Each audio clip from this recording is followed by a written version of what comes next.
Hi, how are you? I'm Anthony. I work for BuzzFeed News in New York City. I do not make listicles or cat videos, but we appreciate that you come and view them because that pays my bills.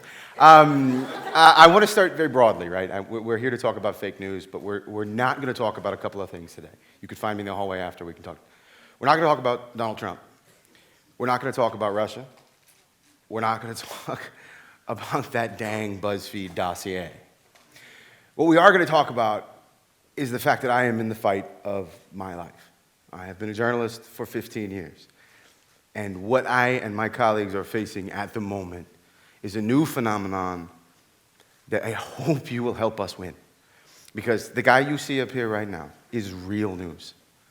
I've dedicated my life to this. I care about it.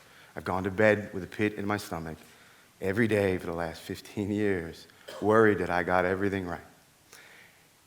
And what you're seeing is news that's not right, news that's particularly meant to disinform you. It's being used as a weapon to change your minds. I don't care if you're a liberal, I don't care if you're a conservative, I don't care if you're down the middle. What I do care about is our democracy, and I care about an informed republic. So let's sort of take a step back and understand what real news is and what fake news is. Fake news used to exist in the supermarket checkout line. You'd see a tabloid where Hillary Clinton gave birth to an alien baby, or Elvis Presley was spotted at a coffee shop in Peoria, Illinois. To the best of my knowledge, neither of those things are true. What you're seeing now are websites blaring that Melania Trump is a high-end escort, or that Hillary Clinton ran a pedophile ring at a Washington, D.C. pizza parlor. Neither of those things are true. The difference is that the news is now packaged to look like mine. It is packaged to look like real news. And secondly, it's being used as a weapon to disinform you. It's being used as a way to get you to move to one side or the other. Liberals, I know that you're out here and you're probably thinking that, oh, this is just a conservative matter. Y'all are just as guilty too. Breitbart is just as bad as Raw Story. Milo is just as bad as Occupy Dems. So I'm sorry to inform you that, but it is. So I want to sort of walk through why it perhaps has become so prevalent right now. There are two things that have happened in the past 10 to 20 years. Number one, Americans have stopped trusting their institutions, perhaps rightfully so. We no longer trust our government. We no longer trust our churches, our houses of worship, our media. Some of that's our fault. Some of that's the government's fault. Some of that's the church's fault. But when we did that, when we stopped having trust in objective, verifiable truths, we opened the floodgates for the manipulators. We've all sort of gone to our corners, right? We're over here, and all we want to do is watch Fox News. And we're over here, and all we care about is Rachel Maddow. And so we have this whole suite of media outlets that are catering to your interests, that are only sort of pushing you toward their objective goal, their ends. And in the meantime, while this was happening, while there's this great partisan divide between the left and the right, Americans also stopped paying for their news. That according to the Neiman Lab, there are half as many American reporters at daily newspapers as there were in 1990. I have sat in newsrooms and very somberly watched as one person after another has been walked into the HR building and come out with tears in their eyes. First goes the obit writer, second goes City Hall, then goes the cops reporter, and then goes a guy in sports, and then goes the copy desk, and then the newsroom is bereft of anyone there. So those that are left are doing more than ever. So I can't do enterprise stories anymore. I can't do deep dive investigations anymore. This becomes a problem, right? And in that void again comes Breitbart and Raw Story and Milo and Occupy Dems. So we understand sort of maybe what it is. We understand perhaps why it's so prevalent. And now maybe we can talk a little bit about why it's so dangerous. This should be obvious, but perhaps it's not.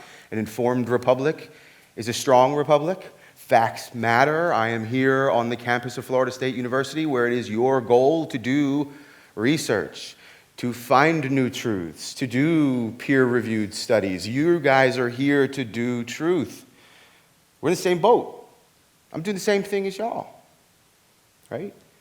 So what happens is, and it's not a recent phenomenon, but we're disinformed. We don't know what we're voting for. We don't know who we're voting for. We don't know how to stop this. We don't know what to believe. And I don't blame you. In fact, I blame us. I blame me. It's my fault. Actually, it's not my fault, it's my publisher's fault, but that's another different story. So you've gone and made decisions and you don't have a full sort of bouquet of facts behind you, right? And so I want to hopefully leave you with an idea of how to combat this. And we'll start very simply by saying you should all take out your Facebook, your phones right now, and check out your Facebook likes, and you should start scrubbing things. You should get them out of your life. You should take a look at what you like, because that's what the algorithms are putting in front of your face, right? If you like Milo, or if you like, I'm picking on Occupy Dems, and I'm picking on them, but there are very many of them. If you like that, Facebook is learning to feed you more of that, right? If you like hamburgers, you're going to get hamburgers all the time. If you like cheese fries, you're going to get cheese fries all the time. You like fake news about pedophile rings at Comet Pizza in Washington, D.C., which is, by the way, completely not true, you're going to get more of that.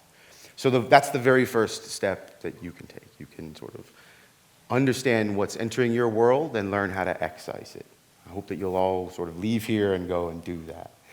The second thing you can do, and this is shameless self-promotion, is you could start paying for your news again.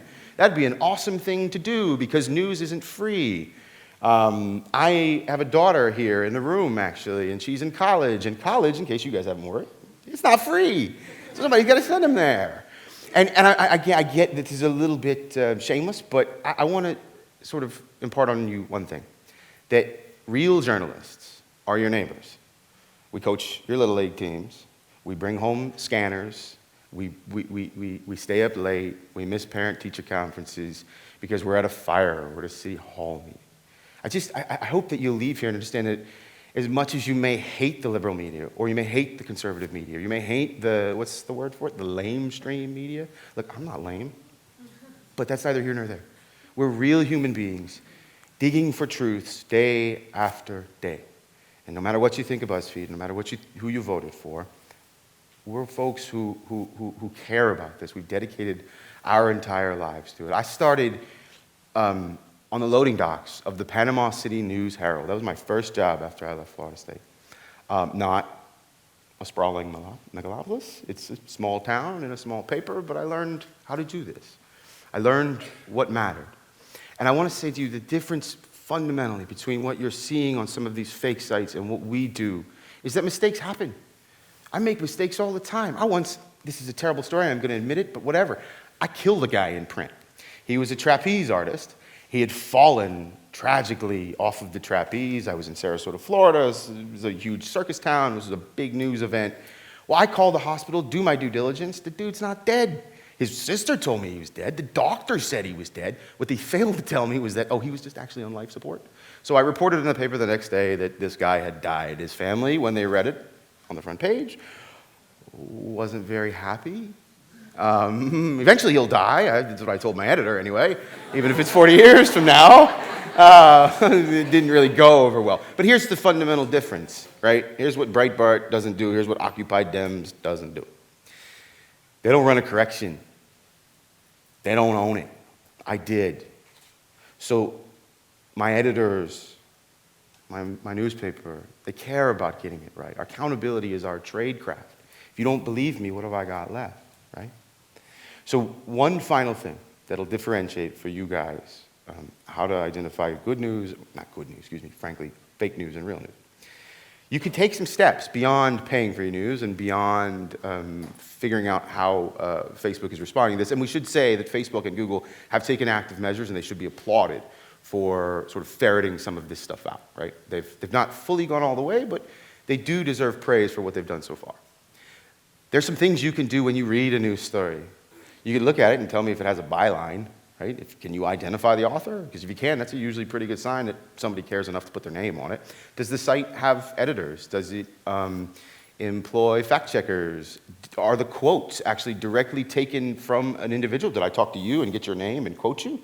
If I did, you can be a pretty good bet that, like, I'm a decent journalist and I know what I'm doing, unless they took it from somewhere else, right? If they took another quote and they repackaged it and put it in a different context, what do you do with that, right? How do you know that came where it's from?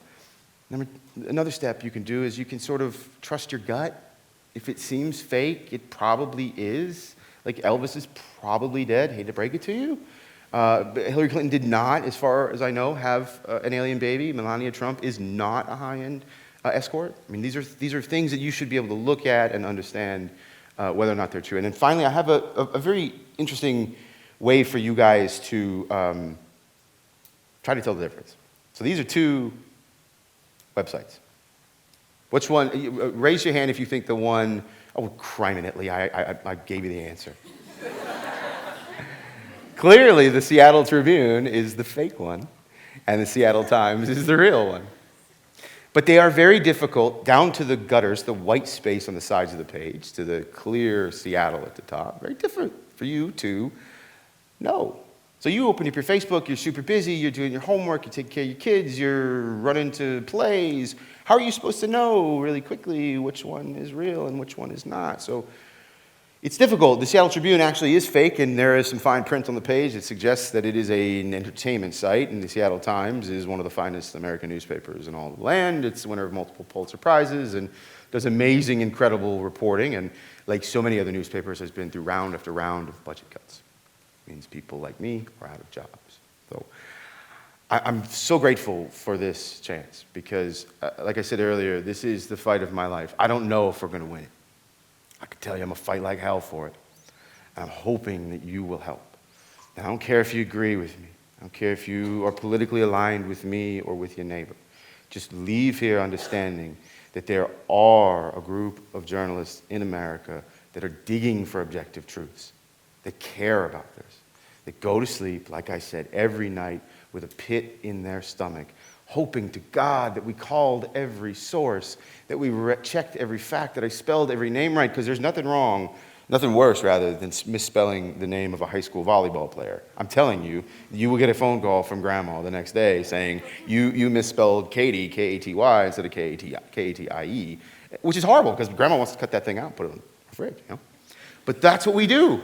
And I've misspelled Katie innumerable times. I've gotten my facts wrong.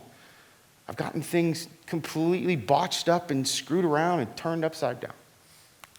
But I'm here because I actually care about it. And I try really hard, and so do my colleagues. And no matter what you do, I just hope that you will help us fight back. So I appreciate your time. Thank you so much.